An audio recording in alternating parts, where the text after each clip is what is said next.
आज हम इस वीडियो में सीखेंगे कि अज का अर्थ क्या होता है, इसके लिए इंग्लिश में किस वर्ड का इस्तेमाल होता है और साथ में हम कुछ उदाहरण वाक्यों से भी इसे और अच्छे से समझेंगे।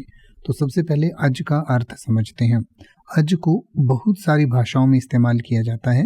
तो सबसे पहले तो अज की अगर हम बात करें तो अज जो है वो एक अवधी भाषा का शब्द है जो हिंदी की एक बोली है और अवधी भाषा में अज का अर्थ होता है आज। यह शब्द हिंदी और उर्दू में भी इसी अर्थ में प्रयुक्त होता है। इसके अलावा पंजाबी में भी अज का इस्तेमाल किया जाता है और उसका मतलब भी आज ही होता है। इसके अलावा अज जो है वो संस्कृत का भी शब्द है, उसे विसर्ग के साथ इस्तेमाल किया जाता है जिसको हम अजय बोलते हैं।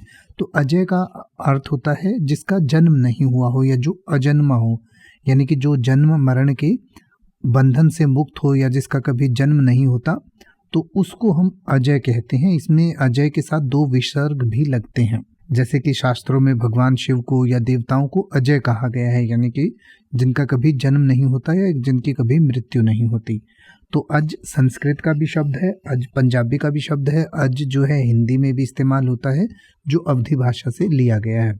तो अजय को या अज को कई तरीके से हम इस्तेमाल कर सकते हैं। इंग्लिश में अज को आप टुडे कह सकते हैं, यानी आज वाला जो अज है उसे टुडे कह सकते हैं।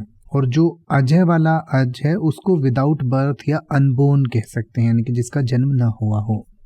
अब आप किसी भी वर्ड का मतलब हिंदी और इंग्लिश में YouTube पर सर्च कर सकते हैं। आपको मेरी वीडियो मिल जाएगी जिसमें आप बिना किसी फालतू बकवास के सीधा उस वर्ड का मतलब समझ पाएंगे। तो ऐसी ही वीडियोस को देखते रहने के लिए चैनल को सब्सक्राइब करें और बेल आइकन को प्रेस करें।